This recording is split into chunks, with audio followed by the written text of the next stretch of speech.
Today we're going to be talking about government stigma. What is stigma and what is it all about? What has government done now? Well, stay tuned. We're going to talk about it next. Hello, everyone, and thanks for tuning in to PWD Allies podcast. My name is Brent Frain. I'm the host, joined by Neil Matheson in Surrey, British Columbia. I'm in Victoria, British Columbia, the capital region of BC. Nice and sunny today. Just a quick weather highlight is that it's going to get up to about 30 degrees today inland. By the coast by us is about maybe 27, 28, a little bit of a breeze. So not too bad. But, with that being said, not too bad. Well, do we say not too bad on stigma? Or is it bad or is it good? I don't know. Depends on how your perspective on it is, because that's what today's show is going to be about, is government-imposed stigma. And we're going to talk about dry supportive housing in a facility. Well, let's back up a bit, Brent, because really the last time we talked about disability, we're always talking about disability stigma, really, Mhm. but the last time we really talked about it in depth, we had a gentleman by the name of Michael Scott on the podcast. That was last year. Mhm. It was February of 2024. We had him on, and this Michael Scott wasn't the Michael Scott from Dunder Mifflin, Yeah. it was a different Michael Scott, Yeah. but he talked all about disability stigma in, like, specifically just that disability stigma Yeah. only. And his kind of his mic drop at the end of the episode was, "Don't judge a book by its cover," and like, I agree with that, and I'm sure you agree with that. Totally. I mean, Totally. everybody agrees with that, right? Don't judge a book by its cover. But having said that, what I Mhm. want to do now is back up a bit and just give a definition of what stigma, just what is stigma, the definition of stigma, not disability stigma, but what is the definition of stigma. So here's the definition of stigma. Stigma is a mark of disgrace associated with a particular circumstance, quality, or person. Mhm. So it's not a flattering definition, right? It's a mark of disgrace associated with a particular circumstance, quality, or person. But having said that, even though it's kind of a negative, it's a negative spin. Like, you think, oh wow, stigma is bad. Mhm. Um, there's actually a right way and a wrong way to do stigma. You you Yeah. you Yeah. Yeah. For sure. you could actually do stigma the right way and do stigma the wrong way, and we'll get into that. But I just wanted to start off the show saying that our provincial government here, and I would imagine everybody would say all provinces across Canada do the same thing. That our provincial government here, you can say that they get disability stigma, or they get stigma done wrong both ways. And So so the there's reason a why they do that though is because they got pink unicorns Yeah. that allow So it. so there is a right way to do it and there's a wrong way to do it, but the government gets it wrong both ways. Yeah. On purpose. And I'll explain what I mean by both too, because people are going to say, well, what do you mean both? They're getting it wrong both ways, because assuming you pick, there's a 50-50 chance of getting it right, right? There's like Yeah. a right way and a wrong way, a 50-50 chance of getting it right. Yeah. Heads But or tails. but Oh. Yeah. but actually, in this special case, government is getting it wrong on both ways, and I'll get into it. I'll get into it. Yeah. Um, And yeah. yeah, and so before we start off the show, I have a just a programming announcement Oh on yeah. the schedule for PWD Allies podcast.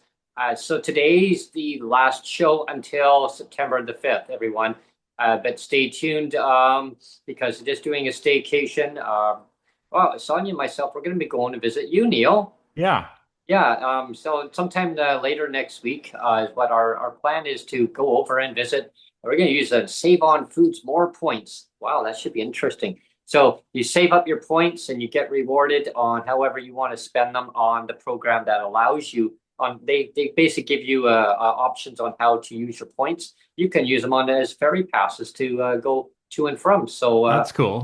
yeah. So looking forward to that, and it's going to be beautiful weather. It's going to be definitely a lot hotter out your neck of the woods than it is here. It does get pretty toasty out here, but more the further you go inland, it's going to get warmer. So, yeah, we're going to do some breaking with Brent. We'll do the little mini travel segment. Locally within Lower Mainland here.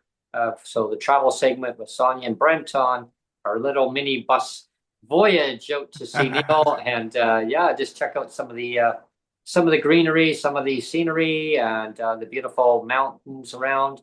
Like I'd say, when I say greenery, there's a lot of fields. It's all nice and green. Like it's just the trees are nice and blossomed at this time of the year too, and a lot of flowers blooming, and it's great. Summer is one of my favorite times of the year. That and fall. Those are my Yeah, fall is favorite. coming. Fall is coming. It is. So Fall the definitely. other programming note is that we had planned to do a podcast on Monday, Mhm. and so that's going to be pushed. Yeah, That's going to be pushed till what is it? September 5th. September 5th. And, Yeah, and so the we reason we why we're will do that one. yeah. It's going to be a show on the welfare food diet. So we will Mhm. do the show. It's just going to be pushed to September 5th. So that'll be the first show back Yeah. when you return from your mini vacation there, Brent. Yeah, and yeah, we just kind of broke up the segments this summer because we had a really nasty cold there for a good while, and it was just terrible. And also because of the food segment's going to get postponed, we were going to do a show on Monday, but because there's a transit strike in the Cowichan Valley, I got invited to come to a demonstration, a rally to join in solidarity with the picketers. So yeah, that should be fun. And I'm gonna see if I can do a little break-in with Brent there. Get permission by some of the picketers if they would love to come on camera That'll be fun. and actually ask them like different questions. We'll see how that goes, and if they don't want to be on camera, that's fine. I will just do a short little. Ask them about their pee breaks, extended pee break. Yeah, and why trans dev won't allow them to have their pee breaks, have their washrooms. I mean, Yeah. that's the most It basic, really, right? it's That's really just, terrible. Like I remember, like I don't ride the bus very much anymore at yeah, all. But I mean, I used to ride it all the time. Got to be really good friends with a lot of bus drivers, and that was the number one complaint you'd hear all the time. yep. It's like I can't believe they're not giving me enough time to go pee. It's just Well, like it's yeah, so terrible. it is terrible, and I'm not going to talk too much about the trans dev, but my view is that if you can't deliver service, you are in a contract. You can't deliver service for what it's worth. Yes or no. I mean, obviously it's a labor dispute, but if you can't deliver the contract that you are actually handed to, then void the contract. Okay, just step out of the way. Let the big boys handle it in their local community. As the mayor of Cowichan would say, make it local. So BC Transit, you have a choice, and BC government have a choice. Either force Transdev to provide the service to the community, show the bus drivers respect, and show the public the dignity, the respect, and the autonomy of being able to come and go from the communities. For God's sake, I mean, get the wheels rolling. The 7th Yeah, of September will be seven. I mean, sorry, the 8th of September. I said the 7th, but 7 months. I mean, wow, that's yeah, the longest in that's a BC long history. time. So Yeah. yeah, and when it comes down to stigma, I mean, that's a good example of stigma right there, Right, yeah. right? I Well, mean, well, let's get the ball rolling sure. on that, Brent, because just before you launched into about the transit, Hmm. I made the point that there's a right way and a wrong way to do stigma, Yeah. and so usually, like I said, usually when you think about stigma, you think of stigma being all bad, just to avoid Yeah. it totally. But there actually is a right way and a wrong way to do stigma. And Hmm. as I was saying, provincial governments get it wrong on both counts. Um, and let's get into it. So, what I mean by doing stigma the right way Hmm. is, stigma is meant to try to protect or insulate somebody from doing a bad, unhealthy decision. Hmm. So uh, one way to do that, like for example, you have Mothers Against Drunk Driving, right? You have the MAD, Mothers Hmm. Against Drunk Driving. So you had always at those campaigns. It's like don't drink and drive, don't drink and drive, you'll Mhm. kill somebody.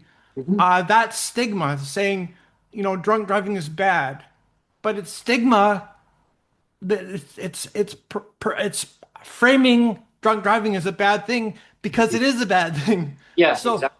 so if something is a bad It thing, is bad. if it is a bad thing, stigma is a is a good Yeah. thing there because you're Yeah. actually You're discouraging. trying to prevent. Yeah, Yeah, prevent it. you're discouraging a bad behavior. So in that sense, stigma is a good thing. Mhm. You can also have, for example, families that have interventions on child abuse Mhm. in the family, say and or say it's a spousal abuse situation. So you Mhm. might have a family intervention on that, and and that again is a good example of stigma saying, well, don't do that. Mhm. Don't do that. That's bad. Yeah. Right?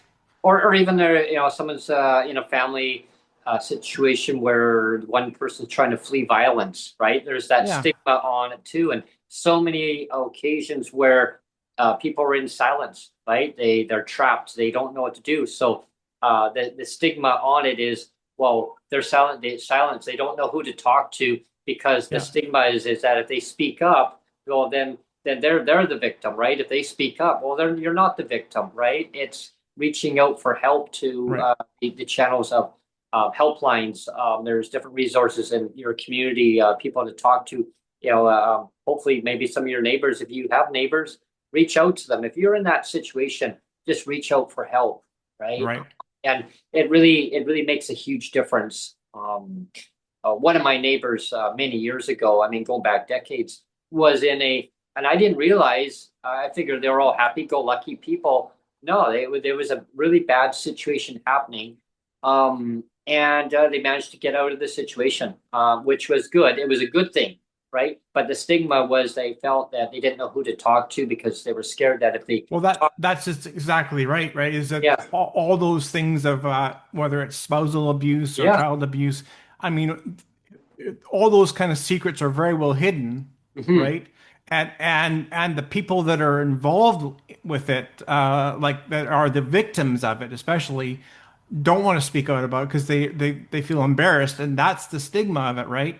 But here's the Um, thing, though, on that though, yeah. is what was alarming is the one of their older sons was actually being violent against the parents, and Okay. they became very disobedient, shall we say, and basically threatened the parents. Said that if I don't get my way, I'm going to go and tell the government, social services at the Oh time, wow. Ministry of Children and Family Services, Wow. that you're treating me with disrespect and that you're not giving me proper meals and you're not providing the basic care services. Yeah. And I mean, the stigma. Imagine, Yeah. and it's like, wow, I heard about this, and I mean, So that's another example of stigma yeah, done wrong here then. that was scary. Yeah. I Yeah. told my mom when she was still alive at that, and she's Brent. Yeah, I mean that's not good. And my mom actually was just in the process at the time to go on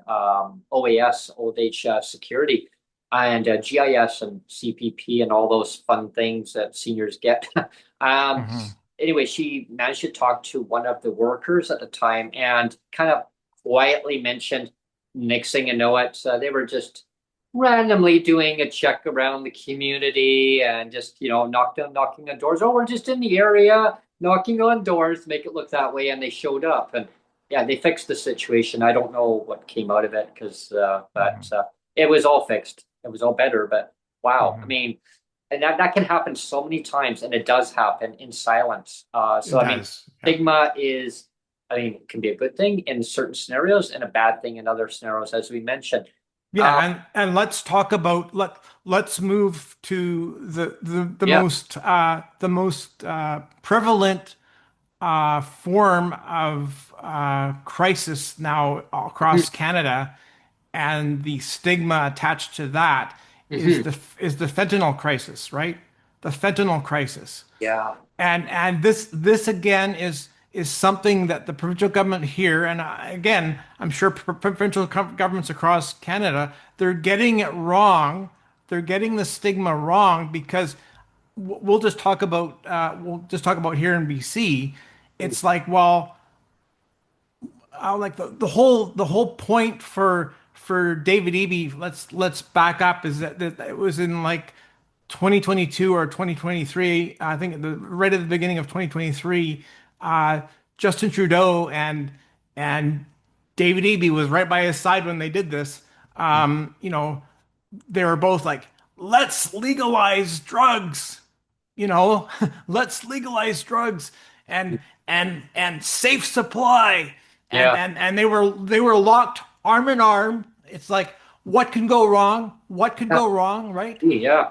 You know? To go wrong. And That's where we are. and I mean, anybody and their dog could tell you what was going to go wrong. Like, everybody and their dog knew at that moment, as soon as they locked arms, it said safe supply and, let's legalize drugs. What can go wrong? Everybody knew it was gonna, like, the shit was gonna hit the fan, and sure enough, right? Oh Like, yeah. so let's actually talk about that. And Mhm. and we you gave me an audio clip, and I Yeah. I actually, it's from CKNW. I actually spliced it together. I kind of ripped it off of CKNW, and I spliced it together differently. Hmm. And so let's play it. It's a clip of Leonard Krog, and Leonard Krog is the mayor. He's the mayor of Nanaimo, Yeah. and he's talking about the need for a dry kind of think about a dry grad. Think about a dry Yeah. grad. He's Yeah. talking about the need for a dry supportive housing situation Or to Canada Dry. yeah, Yeah. Yeah. he's talking about the need for a dry supportive housing situation to get people safe, like to get people off of fentanyl. Yeah.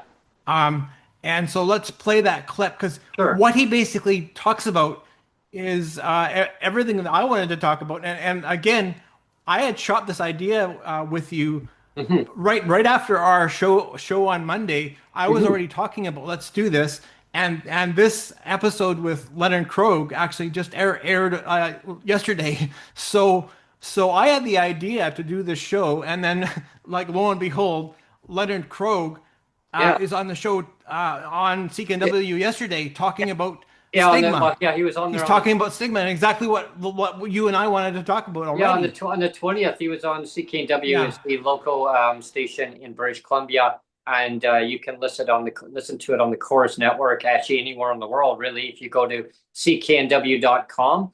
And if you miss any of the segments that are on CKNW from the morning team, they have different segments in the mornings, Monday to Friday, of course on the weekends too. But I usually just listen to it in the mornings.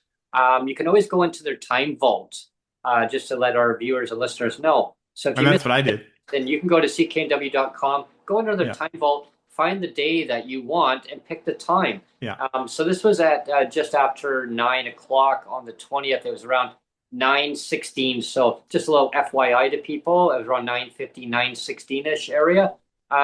So definitely take a look if you want to listen And to I the whole took I audio. for just an FYI, I took basically two sound clips and I spliced them together Yeah, into one clip, and it's about a 3.5 minute clip altogether. So yeah, so you're gonna play the clip. It's about 3.5 minutes, a really good 3.5 minutes. So very like, good. really have your ears peeled on this one. It's Yeah, very, very good. yeah. So So listen up, so and play it this now. Yeah. So this is Leonard Krog. He's the mayor in Nanaimo, British Columbia. And listen up, everyone. Talking about fentanyl. Yep. The public Yeah. is sitting back in British Columbia, and surely the election on October 7th was the message, are saying, please, we have a crisis in our streets, we have a crisis in our communities, in our families, wherever we go, deal with it. We don't want to see this tide of human misery filling our streets. And all we're asking for in Nanaimo is a place where people who want to get clean and stay clean and sober can be safe and secure. You and I both know that recovery is not linear and there can be relapses. How do you accommodate for people who may have a relapse? You know what? Yes, there will be relapses. Do we kick them out of the housing? No. We give people second and third and fourth and fifth chances all the time. I don't see it as a challenge that should stop communities and facilities from providing the kind of care that people need and giving the supports to people who want to get better. Do you think, though, that it stigmatizes people or excludes people who are still struggling? Of course, you can argue that it stigmatizes, but this whole issue around stigmatization, how did that work out? Oh, yes, we'll allow open drug use and we won't charge you, we won't deal with your open drug use in streets. Did that destigmatize the behavior? As I've said over and over again, even two people deep in addiction don't want to walk down a street in Nanaimo or Vancouver or Victoria with their 7-year-old observing people actively consuming drugs, smoking crack, whatever. We're not going to destigmatize the use of drugs that lead to addiction and death and break up families and destroy relationships and reduce people to almost it's subhuman in some respects because their whole day is spent trying to find the next fix. Please, let's stop pretending you're going to destigmatize it. We stigmatize drunk driving. We stigmatize people in the and we do today, people who think that because they're the breadwinner in the family, that all the family assets get to be theirs. I mean, we have changed our attitudes about things, but you're not going to destigmatize the use of serious drugs that lead to addiction and death potentially. We talk about recreational drugs as if it's like having a root beer at the end of the day. I'm sorry, that's not the way society and people think. And if we're going to spend our time worrying about stigmatization while people are dying in our streets as they have done in the thousands in the last few years, I'm sorry, I don't find that to be a common sense, mature, or compassionate approach to, as I say, what everyone understands is the crisis of our times. With great respect, we're all worried about inflation. I feel sorry for families ahead of me in the grocery line trying to feed teenagers on incomes that aren't rising in an inflationary economy. I feel sorry for all kinds of folks. But the biggest source of complaints to me as a mayor, as I'm sure every mayor in British Columbia will tell you, is all around the street disorder, the related mental health, addictions, trauma, brain injury crisis that manifests itself often in homelessness and the crime associated with feeding a drug habit. And there we have it, everyone. Yeah. Really well spoken. I like, Yeah. and again, like if he hadn't been on Seeking a W yesterday and said all that, I would have said something similar. But I mean, he said that way better than I could have. But we had planned to basically more or less what he just said right there. It's always interesting. I've noticed there. I don't know. Maybe it's just a coincidence, but when we come up with an idea, that all of a sudden, I've noticed that recently. Is that like you and I will come up with an idea first, yeah, and then the next day, it's on the radio. It'll be on the radio. It's like, is somebody raiding my brain or something? Yeah, it's like, well, we'll talk about affordable housing, and then next thing you know, they're talking about affordable housing on the radio. I mean, all those things are really kind of current topics anyway. Yeah, but it's just interesting that like exactly, I wanted to exactly talk about not just disability stigma, but kind of doing stigma the right and wrong way, like specifically. And here you have Leonard Krogh, the mayor of Nanaimo, basically talking exactly that, doing stigma the right way and the wrong way. Yeah, and thank you, Leonard Krogh. Really well done. Really well done. Yeah, very well presented statement. And again, for our viewers and listeners, if you'd like to check out the full audio segment of that part, just go to cknw.com, go to the vault there, and you'll find it on August the 20th. Go down around 9:15, scroll down and just hit play and check it out on your favorite your app, and you can download it. Maybe, I don't know, but it'll play automatically anyway for you. So So basically, just to summarize what Leonard Krogh was talking about there, he's basically saying that our provincial government has turned into this passive parent. That they've basically turned the fentanyl crisis into like it's a form of compassionate care. It's a form of compassionate care to leave people in their addicted state, and let's be passive because stigma is a bad thing, and we don't want to stigmatize drug use, and it's just like this whole idea about passivity, and it's like let's allow a really negative, destructive behavior that's harming a lot of people, and the spill off of it on the general public is terrible too, right? You've Almost got definitely. you've got a whole bunch of crime and homelessness, all that's connected to the fentanyl. Yeah, and I mean, I can Yeah. vouch for that in Victoria. I mean, downtown, nonstop. There's always police cars down there, pulling people over. I mean, on the sidewalk.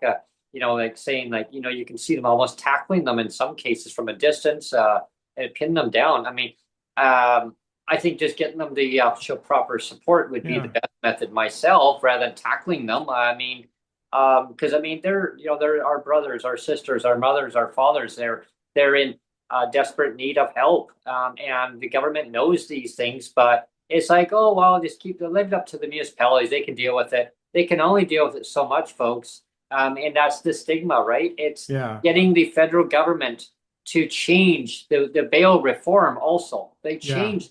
I mean, I remember hearing on the news that that was back when Justin Trudeau was our prime minister. They were supposed to be changing that bail reform. And I think they just tweaked around it here and there. They didn't actually go and change it because you know why? It doesn't affect their lives. It doesn't affect their Yeah. lives. It affects everybody else's lives. Yeah. And in British Columbia, though, just coming since we're already here, on October 7th, I like the part where Leonard hammered that point. On October 7th, people sent their opinion on what they Yeah. want to see changed. Yeah. And our government just squeaked in. Yeah, Yeah, and yeah. ever since then, uh, David Eby said the right things on election night. He Oh says yeah. he said the right things on election night. He says obviously the province of BC has spoken, the voters have spoken. So he said the right things, Oh but yeah. ever since that night, he's Yep. been completely like not plugged in and Yep. could care less, kind of. Well, especially like say, well, everyone's hurting. They're suffering. I hear it. Yeah. I hear it on the doorsteps. Yeah. We're gonna get $1,000 to you right now. Yeah. People need that help. And it was all Yeah. crickets going forward. Oh, we can't Yeah, it's do it. yeah. It's Yeah. the government of announcements, right? No, well, like we're almost a half hour into the podcast already, but Brent, and we haven't really even dealt with disability stigma yet. Oh, And which really, we'll what focus I on. wanted to do, I mean, this is important. We have to set up the difference. We have to do the comparison contrast. This whole point of the show was to set up the comparison contrast between you know the stigma that the government is doing currently, or like basically trying to avoid stigma by being the passive parent and saying, well, drug use is okay. Drug use is okay. We can't stigmatize drug use. So let's be passive. Let's say it's okay. So that's the government response to that with the fentanyl crisis, right? But let's contrast that now. Let's contrast with that now with the 30 years, literally over 30 years Yeah. of deliberate purposeful disability stigma that's been embedded, baked in to PWD policy here in BC and on all other provinces across Canada. Yeah. It's baked in 30 years of deliberate disability stigma that's discriminatory. I mean, you put any term you want on it. I mean, it's terrible, right? Yeah. And for whatever reason, and we'll get into that. For whatever reason, the government says, "Well, this disability stigma, that's cool. Let's do a bunch of that. Yeah. Let's make a bunch of more pink unicorns. Let's do a bunch of that. Let's copy and paste like stigma, like Massive. all that's piles. Let's put piles of stigma on everything that's disability. Yeah. And because it's they such feel it's the right thing to do. it's the right thing to do. Like It's the just, mindset. It's just the pile mindset. on a bunch of crap of stigma on all the people with disabilities in the province. Yeah. All across Canada, like for all the provinces across Canada, let's put piles and piles and piles of stigma on all the people with disabilities. Yeah, like I'll give our listeners, our views, an example. So you look at OW in Ontario. I'll start in Ontario here. So one of our, I call him the numbers guy.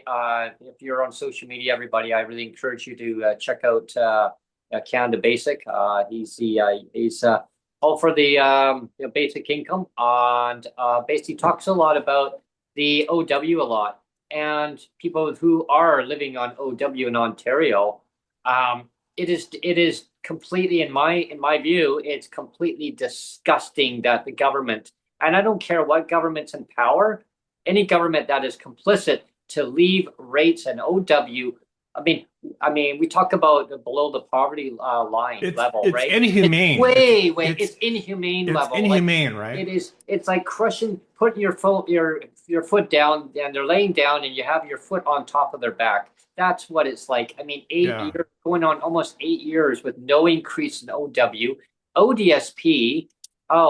They didn't raise rates. Oh, but they tied it to inflation. It's like a stigma. It's like the government. Look what we're doing. Yeah. Look what we're doing. And I don't want to say this to be clickbaity or Yeah. over sensationalize this, but I've said this before, and I hope people forgive me when I say this, but you know, there's something called animal cruelty. You know, like if you lock a dog in a hot car Oh, I know. for a couple hours, I mean, Terrible, despicable. you can be charged like I think it's $10,000 and time in jail Yes. for animal cruelty, right? Well, the government can do similar policies to people But they with get away with it. disabilities on welfare. They could do the same kind of thing, and it's like, oh well, it's like given a free pass. It's like, well, that's fine. Yeah. You know, you can't leave a dog in a hot car. Like, God forbid, you'll get charged, like you'll get $10,000 fine and like time in jail for that. But you do the same thing for a human being with a disability, and it's like, oh well, Yeah, I want to see people living with dignity and respect and having the autonomy, in provincial and also federal. Maybe so. I mentioned about Ontario. Let's bounce over to Alberta. I mean, there's other provinces. You don't really hear a lot about their disability programs, and I don't know why. I want to change the channel on that situation on another show, but we'll talk about why other provinces. So stay tuned on this one. Why other provinces in Canada are not talking about their disability support systems. So that if you have any other ideas regarding that, or you'd love to come on the show, we're always looking We're always open for for that. more ideas from people. So I mean, yeah. that's an idea that I'm just kind of coming up with right now, but I would love someone to come on and want to be a guest, and we'll talk about that part. I just wanted to shout out before we get Yeah. too far into the show again. I just want to shout out, like the chat is really hopping. There's lots of people in chat, and I've been looking at it. I haven't been able to comment on it because we're so engaged in the conversation here. But we have Peter Cunnington in chat. We have Minnie Sinclair in chat. I can't even say it. Sorry, Minnie. We have Marianne Wales in chat. Who else? We got Melvin in chat. We have lots of people in chat right now. Very, very active. It's great. Sapphire, we've got Sapphire in chat. So it's very active in there. We love it. So I'm looking at it. I just haven't been able to respond. Well, hello, to everyone. everything that's going on in there. But Thanks everyone for tuning into the chat and listening to us at times, rambling on about different things. But it's very important to bring these issues to the public's attention of the deliberate inequalities that the government has pinned disabled against disabled, have and have-nots. So I'm going to bounce over to about Alberta. Now, here's a hot tamale, and it really irritates and agitates me because what their policy is, what they're doing in Alberta. I mean, compared to other provinces like Ontario and British Columbia, it's already bad enough, right? But Alberta looks at it as, oh, well, they're making too much. They get too much. So here's the thing about the Canada Disability Benefit. They're actually expecting you, and it's not an option. They're expecting you to apply for it. So they can take it away from you off. and say you don't even get it. And you don't have a choice. And here's the other part. that I noticed that the mainstream is not pushing out a lot about, but I've been hearing a little bit more from some other advocacy groups that are pushing the narrative out now. Inclusion Canada talks about this. So if you're not following Inclusion Canada, I really encourage you to maybe follow them on social media. I mean, I'm not picking on just Inclusion Canada, but it was one that I saw newsfeed and my jaw dropped because they're talking about a new program that the UCP government there in Alberta wants to push all the PWD the AISH recipients in Alberta. That's what they call AISH. They want to move them over to a new program. Yeah. And it's changing new and unimproved, right? Yeah, new unimproved one. Yeah. What's wrong with the way it is? Status quo? I mean, keep the way it is. I really encourage everyone, if you read this, really to send an email, a letter, contact them on social media, if I phone them, let them know how you feel about it, because they want to change it up. They want to get them reassessed under their doctors. So you have a disability, it doesn't go away. It just accumulates over time and life. You can get into a car accident. You could be walking down a sidewalk. You could trip and fall. You could fracture your head. You could fracture your spine.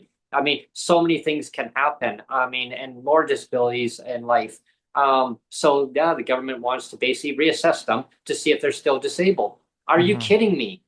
UCP government. And Gordon Campbell did that. Gordon Campbell did that in 2001. He did that. Yeah, he basically and it was got horrible. Fallen over that. People one. died. People died. People did die because he did that. Yeah. And people had to go without and losing their homes. People became homeless, and then they wonder why more people were homeless. So again, the UCP government in Alberta can change the course on this. They can say, you know what? Admit you screwed up. Just admit in life. People screw up in life. You can, I mean, if a person can't admit in life that you made a mistake and then you need to do better moving forward, just admit it. I mean, Alberta, you made a mistake. Whoever told you to do it, probably, maybe you're reading the wrong storybook. I mean, maybe you're talking about Dr. Seuss or something. I don't know. I mean, book. Yeah, let's talk about, like, we just talked about the fact that the provincial governments here are literally putting buckets and buckets and buckets worth of stigma. Like, there's just pouring the stigma on people with disabilities, right? And let's talk about the ways they're doing that. This infantilization of people with disabilities that were somehow less capable or less intelligent is the first way they do it, right? And like here in BC, again, let's use examples of here in BC, that like when you go to one of the social services office, like, the Ministry of Social Services, are like, empty your pockets. And you also can't leave the province for more than 30 days. And it's not consecutive. We're not talking consecutive days. We're talking 30 days total in a whole calendar year. Yeah. Or they'll say, what is in your wallet? Open your wallet. And we're no longer entitled to the $45 PWD bus pass either. That was taken away because they just give you a choice. Because we don't deserve that anymore. So we're given the choice of, do you want to eat? Do you want to have food, or do you want a bus pass? So speaking of bus pass, just a little alert on that new news. The letter came in the mail just a few days ago about the BC bus pass program within BC Transit. So just a little FYI to BC bus pass recipients within the BC Transit region outside of the greater Vancouver area. I mean, they call it Metro Vancouver. Keep changing it over so many decades. But yeah, during the BC Transit area, starting on September 1st, then they're going to do it as a it's like not a trial basis. It's a kind of a what's that wording? It's kind of like until they make it permanent. So it's kind of they give a grace period, like a pilot. Well, it's like a grace period. But what they're going to be doing is they're integrating the BC Bus Pass program into their new computer software system that they have on the buses for tapping on, tapping off. They're integrating that, but your BC Bus Pass that you have to pay you have to pay basically $52 a month, equivalent of what that bus pass is worth. Or you take the cash and go without your transportation. So the people who have that bus pass now, they used to be $45 a year. Anyway, if you're opted into that program rather than flashing it at the bus driver, because right now you get on, you flash it at the bus driver, and on you go. Right? They're changing it as of September 1st. You're going to be tapping in, and it's just going to be an optional one, like grace period. And I believe as of January the 1st, it's going to be permanent. So you won't have an option. If you do not tap on, you cannot get on that bus. You don't need a Oh, okay. And you don't need a sticker because it's going to be like TransLink. Within TransLink, you tap on, tap off on all the modes of transportation there. So they're making it universal. And again, that's that stigma of saying we don't trust you to flash part of the bus driver. You're not going to have an option. We're forcing you to do it this way. It's like giving them an option of saying, have the cash or have the bus pass. I can see them changing that, where we're not going to give you the option of having the cash. We're going to force you to do it this way. Yeah, and so again, talking about stigma, like I've got a couple of examples about that. Is like, when you take away the bus pass, you're basically saying that people with disabilities aren't entitled to move around with ease, right? That like you're not entitled to be connected to your communities. If you want to be connected to your communities and you don't have the bus pass because you want to eat instead, you'll have to buck up for a more expensive cab fare or something. You can only have one. Or like in my case, I remember like in my case, and again, I'm very thankful. Like I got when I injured my hip, or I broke my hip, and I had to get a manual wheelchair and I got it so that I could keep going to church with my mother-in-law, like without the collapse. It's a collapsible wheelchair. It's a foldable wheelchair that can just fold up into the trunk of a car. Very convenient, right? Like I have a scooter, but my scooter can't do that. My scooter's too. No. I can't fold my scooter and put it in the only if we could, right? Yeah. Fold So like a suitcase.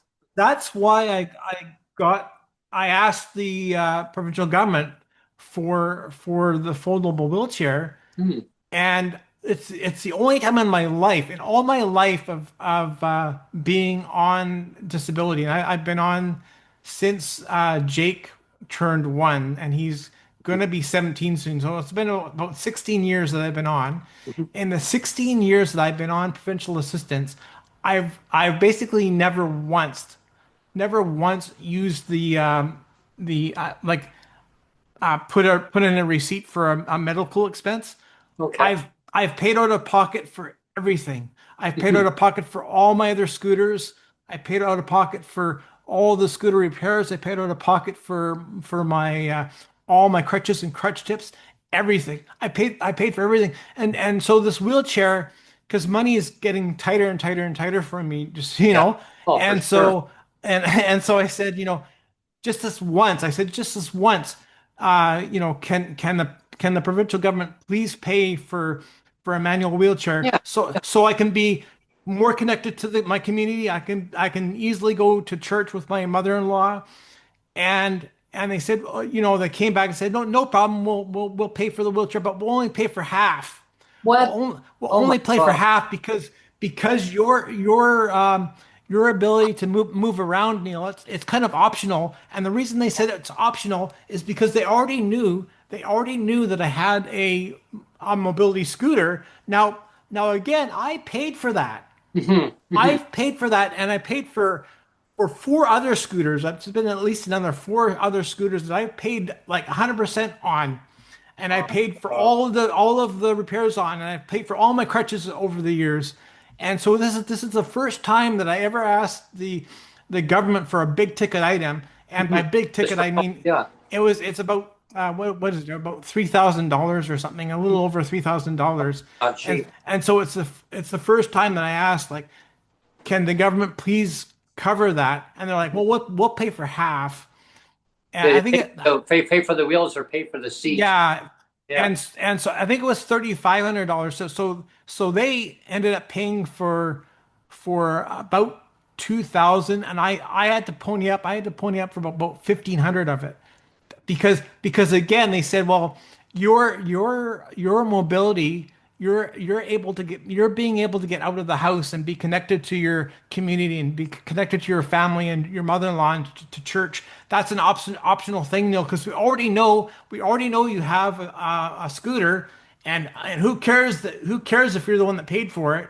We already know you have it, so we're not going to cover the full cost of a wheelchair. And so that For the wheelchair might work better for you, Neil, but hey, you can use the other, but the wheelchair, yeah, it's yeah. optional. I mean, Yeah, and so, again, like it wasn't a choice for me. So no, so exactly. I had to go. I had basically had to assume $1,500 of debt so I Mhm. could pay for the other, you know, almost half of the wheelchair. Meanwhile, And they call it Ministry of Social Development and Poverty yeah, Reduction. Well, cure more debt, yeah, not and reduce and poverty. and it's not No, like this again. poverty escalation. This wasn't an option for me. It's not optional. It's not Exactly. optional that I could get out of the house Yeah. and visit my family and visit my mother-in-law and go to church. It's not optional for me, Things to better a you person's know? well-being, give them the tools that they Yeah. need to better their life, and the government finds ways of reasons why not to try to better a person's well-being. I mean, these policies are everybody. They're written. I mean, they are so archaic, and it just needs to Yeah, be there's completely that word again, archaic, right? archaic. They need to Yeah. be rewritten. I mean, completely right from scratch. Maybe we can teach the government about batch files, Neil, because I mean, Well, I know all batch files. we're almost already at the end of the Yeah, podcast, but let's finish off sure. and talk about why. Let's talk about why these policies are archaic. Like why has government allowed disability stigma? On the Mhm. one hand, they just pile on the stigma for people with disabilities, and on the other hand, they're saying, "Well, let's not stigmatize drug use. It's a bad thing." But they stigmatize people with disabilities till the cows come home, and they've been doing it for 30 years. Let's talk about why they do that. And my answer to that, like remember we did the podcast about, it was called defining disability. Yeah, remember People that? Yeah, people can look that up if you just you can actually just Google it, defining disability, and then put in like PWD Allies podcast or something. You'll find it. yeah, Actually, it's I think it's from this year we did it, right? yep. Wasn't it Earlier. one from this year? Yeah. So you can actually look it up in the playlist. But on that episode we talked about uh the kind of the disability word cloud, like Yes, what words are associated, there was a what bunch. what what synonyms are connected to the word disability. Like what's the word cloud for disability? And here are and again, I consulted Merriam-Webster dictionary. Like I didn't just pull You didn't pull it uh out of the I hat. didn't just pull words out of the hat. I Magic, consulted everyone. Ooh, I look could at that. I consulted Merriam-Webster, A rabbit and out of your hat. these are the synonyms that Merriam-Webster has for disability, as synonyms on their website, on the Merriam-Webster website. So according to Merriam-Webster, the synonyms for disability are, get ready. Are you ready? I'm just going to Yep. list them. Drum Uh, roll. dysfunction, dysfunction, deficiency, deficit, failing, in need or in need of, shortfall, defective. Again, these are all synonyms. These are all opposites of, or sorry, likes, like Yep. similars of disability. Defective, inadequate, lack. Get this: incompleteness, fault, imperfection, liability, and wrecked. Wow. Wrecked. Wrecked. Wow. So again, these are all similar terms that are connected. It's like the word cloud of disability. Like look at all the negativity Oh yeah. Yeah. that's baked into disability. And again, so you have this Merriam-Webster, and it's basically, it's a trusted authoritative source of academia, if you want to call it that, Yeah. or intelligentsia, or whatever term you want to use. Like Merriam-Webster is not some fly by night. It's like, you know, a dictionary, and it's a trusted source of academia. Yeah, And imagine if I went to the government and said, yeah, I want to get a supplement. I'm a person with a bunch of wrecks. yeah, You know what I mean? yeah, I mean, they'd be like, like what? like Yeah, yeah, I'm a disability and I'm a liability. I yeah, have faults and I have imperfections and yeah, yeah, I'm incomplete and I'm inadequate and I'm defective. yeah, yeah. Like, you know, Wow, but you see how all that's baked all in. the negativity. Like our own dictionaries are telling us, Mhm, our own dictionaries, our own academia is telling us that disability mhm. is not worth it. Wow. If you're somebody with and so I mean, again, we're just people. so that's why we have Not our 30 fault. years of governments, whether it's federal or provincial, 30 years of governments that believe, and why wouldn't they? Why wouldn't they? They believe the academia that's put forward Yeah, in a Webster's dictionary yeah, of like, well, if you have a disability, you're wrecked, you're a liability, you're imperfect, you're full of faults, you're failing, you've got deficits, dysfunction. Like like think about it. the And government again, believes their own. The government believes their the own government archaic believes all policy. that. The government believes all that. So why wouldn't again also too, like last year we talked about we had before Christmas last year we talked about had a show called The Ghost of Christmas Past. Oh yes. And that was all about kind of the ghost in the machine. And when we talk about the ghost in the machine, we're talking about basically the stigma. Hmm. And again, we're going to be wrapping up the show, and I don't know if Minnie is still watching or listening, but if she is, I'm going to shout out to her a little bit, and if she wants to pipe in, she can, because again, I realize I'm a white guy, and you're a white guy, Brent. But we're going to be. I want to address. I want to address racism Hmm. and how racism is different from disability discrimination. How racial discrimination is different from from disability discrimination. Like I had my friend Kent on the podcast once, and we kind of talked about that, right? Hmm. But I kind of want to make the point, and I've made it. I made the point before, and again, I like. Feel free to correct me, Minnie, because she says he's here. So feel free to correct me, and if I'm not talking sense, you can put your foot down. But I want to make the Yeah. point.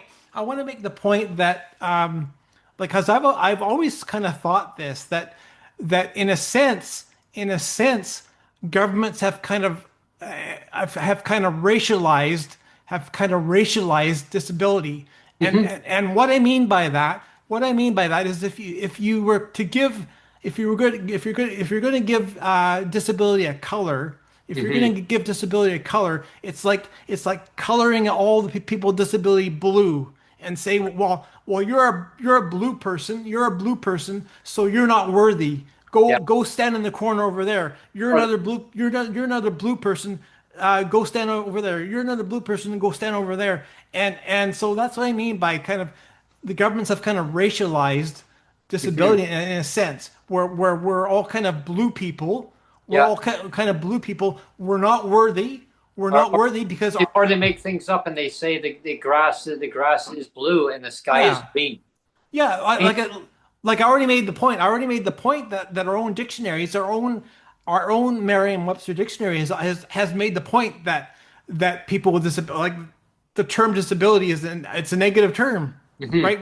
It's deficit, it's inadequate, Yeah, it's it's good. failing, it's dysfunction, it's Yeah. lack, Yeah. right? So like I said, intelligentsia has already told us that disability is a bad thing, but that this kind of for some reason it's okay. It's okay to like color everybody blue. you Yeah, know, I remember many years ago, and I mean, people could probably relate to and this. I hope it made sense, and I hope that made sense to Minnie too. And Yeah, if I didn't make sense to Minnie, go yeah, ahead and speak up about that. But I hope I kind of made my yeah. point clear on that. It's like many, and everybody else that's in the chat or anyone listening to it is, have you heard the terminology? You know, noticed a lot lately. It hasn't been mentioned, but years ago, people used to call people with disabilities, oh, handicapped, handicapped. That was always a word that was out there, and I thought, wow. And it's just over time that word, it's you can call it whatever word you want, but I guess it's that stigma. It's like it's Yeah, like they say, oh well, you are, you're disabled. I'm just me. Like I yeah, mean, and I always look at it as the person should not be judged for who they are, um, for what they can or cannot do. If you can do, great. If you can't do, yeah, and these programs are designed to manipulate what the government dictates what they want you to do and what they don't want you to do. yeah. Um, and I always say if a person can be an entrepreneur, I mean, wonderful. I mean, that's great, right? Because he's like, as many as you would talk about it, these programs, I mean, she knows the policy. So if you want to reach out to Minnie, Yeah, and talk about I just policy, wanted to break in because Minnie did write back. She says we cannot make disability discrimination and racism the same apple. exactly, exactly. They are different, and I agree. I Yeah, agree. I know I know I'm kind of making it out to be the same, and I don't mean to do that because they no, are different. They yeah, are different. But I was just trying to make the point that if you were going to try to racialize it a little bit, hmm this idea that the government basically says that we're all kind of blue people and hmm that we're inadequate that way. So I do agree that it's completely different, but I I did like it when I did have my friend Kent on and we did talk about the differences because there are differences. It's not the same. It's not the same, but I like to talk about where they are the same and where they are different. And But so here's another good example, though. yeah, I'm going to throw it in about how the yeah, government wants to throw a narrative out there that there's a misconception of, well, oh, the majority of PWD they live in subsidized housing or they live with their parents. That's a narrative that's spun out there hmm, so much, and the general public say, no, no, there's about 74% live in market housing. They pay market housing rent. And then the government wonders why that there's more homeless people. Well, hello, because you're not given the proper supports, right? I mean, hmm, you can take care of yourselves, no problem. And it's the same pool of money, everyone. It's the same pool of money that's there. It's miscalculated by not taxing the billionaires, right? The wealth, it needs to go back into the system. And if you take care of each person, your citizens, your residents of each province, hmm, it basically empower them to give them the tools, give them the needs that yeah. they need to better their life. Maybe they can try different things in life. They can do different things in life. I mean, like Minnie, like you would say, like I mean, if you give them the power, you give them the ability, they could channel their abilities to work, try to be an entrepreneur, work for yourself. I wanted to break in again because Yeah, Minnie's got another comment, and yeah, so I just wanted to break in sure. again the granular level, the differences here, because she makes a good comment, and I wanted to contrast that with what my friend and I, or what my friend Kent talked about when Yeah, he was on the podcast. yeah.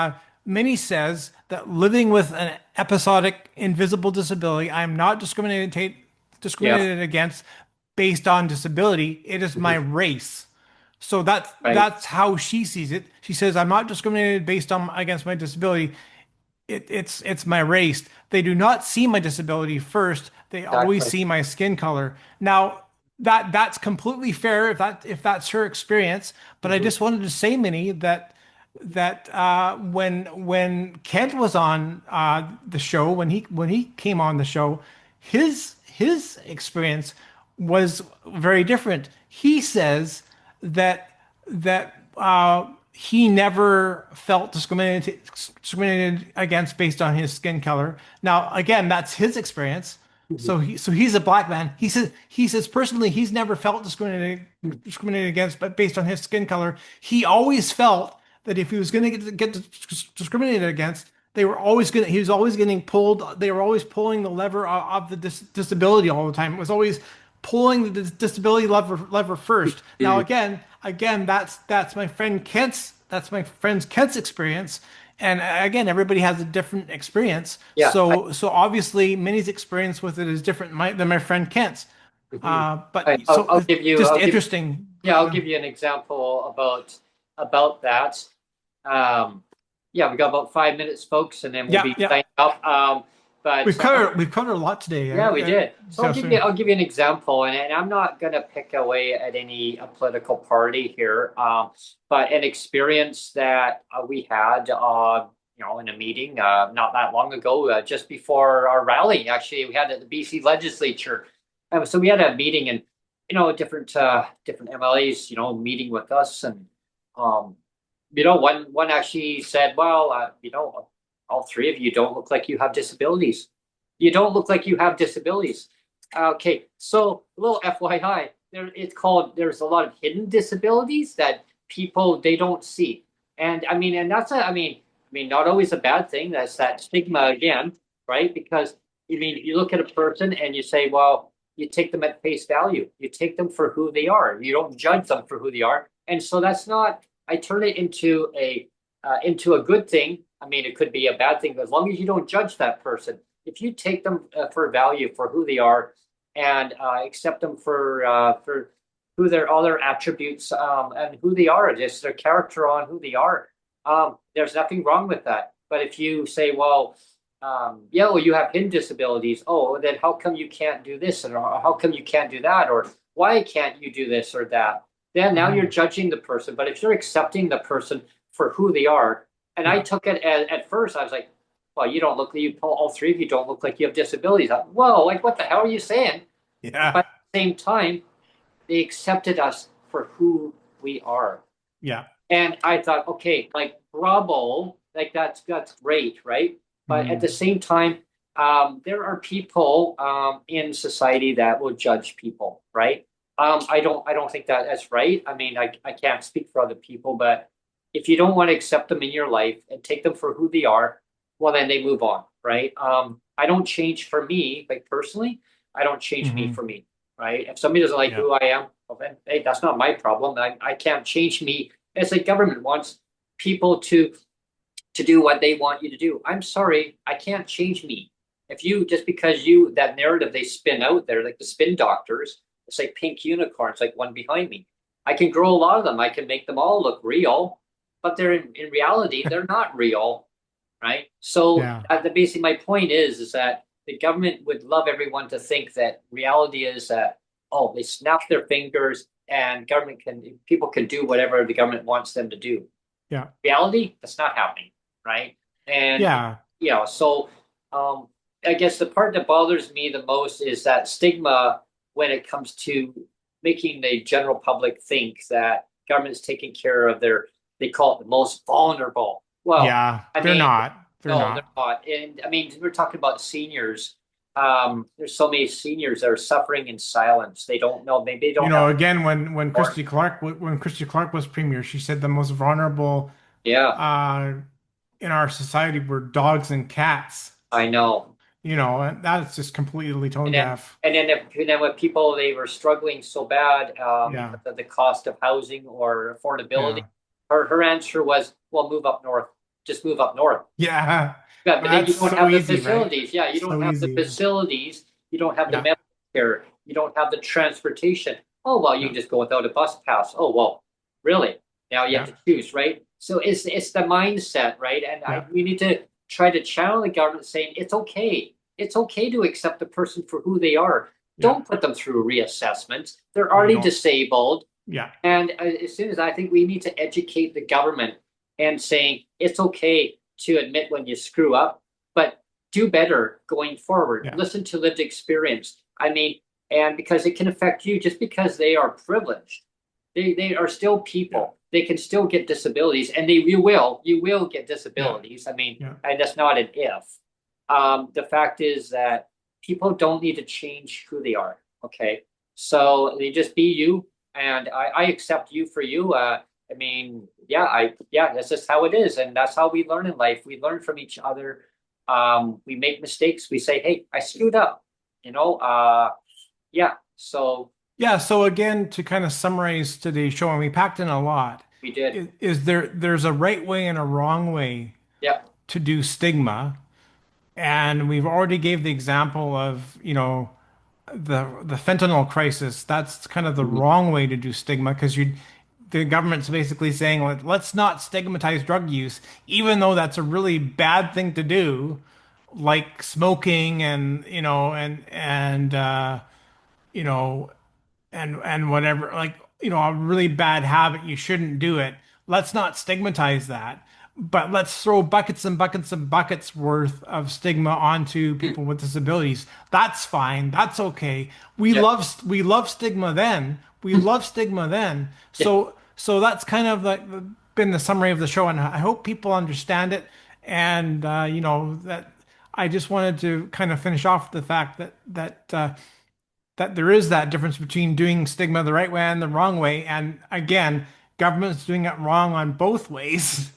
And yeah, it's just not right.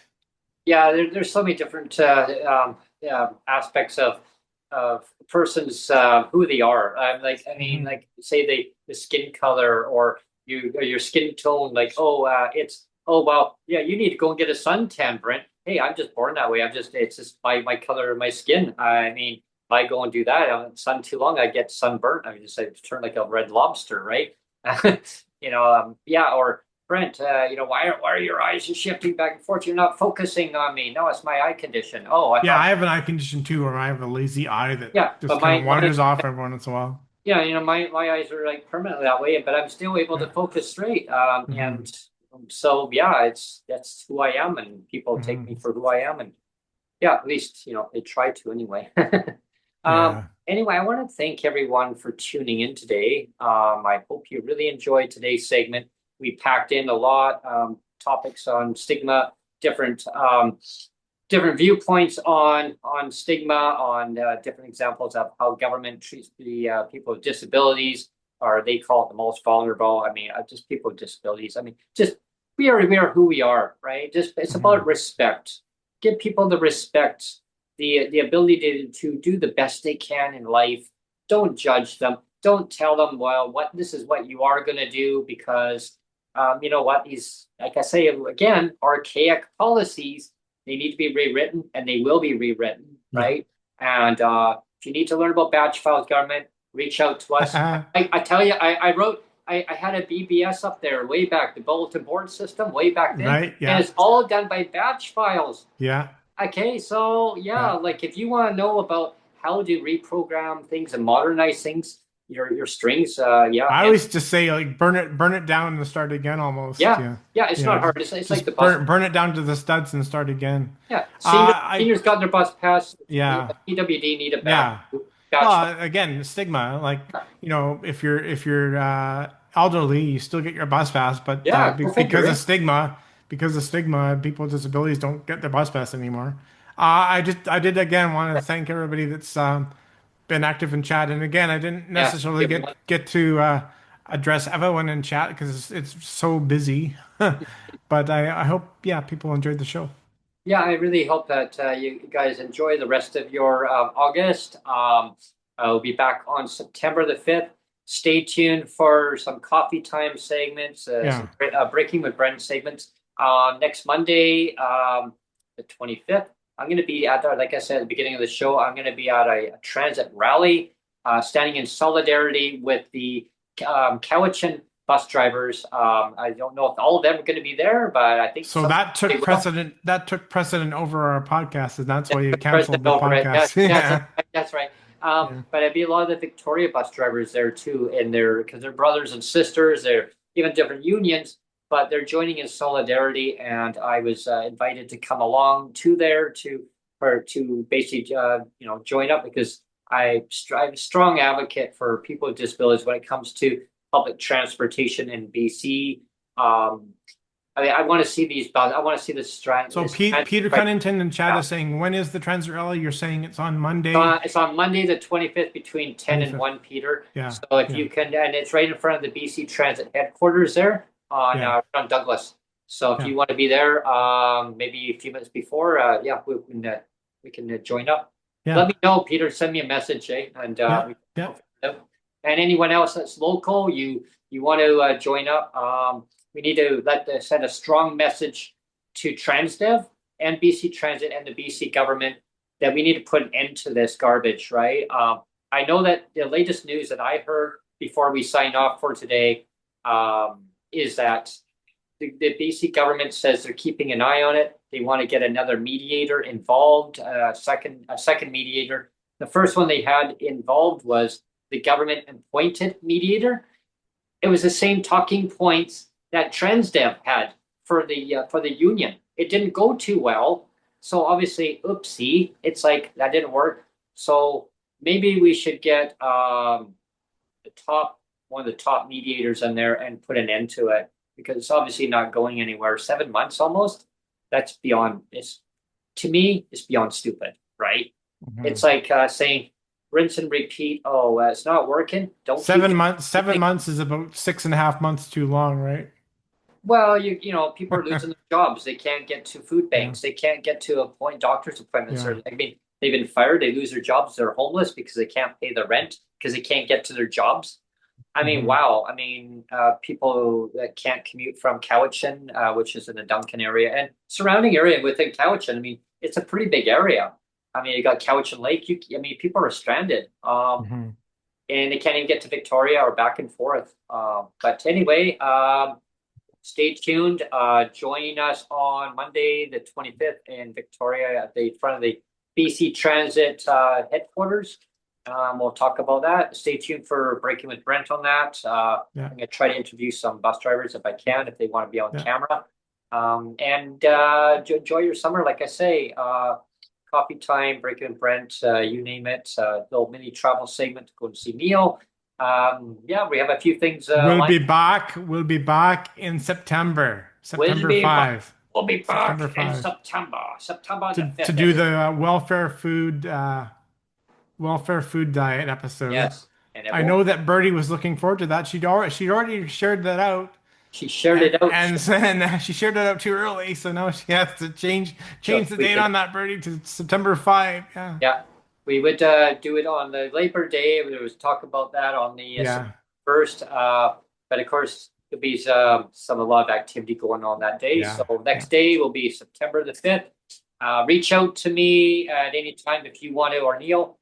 Actually, probably just reach out to Neil and let him know if you want to come on, and any other ideas that you would like to share about the lived experience stories. What do you want to see the government do to change these archaic policies? How to rewrite the policies? There's lots of topics that we can dive into. So I'd like to change some of the content going forward and different ideas. So maybe we might even have a mini channel. Anyway, thanks everyone. Take care. Cheers, everyone.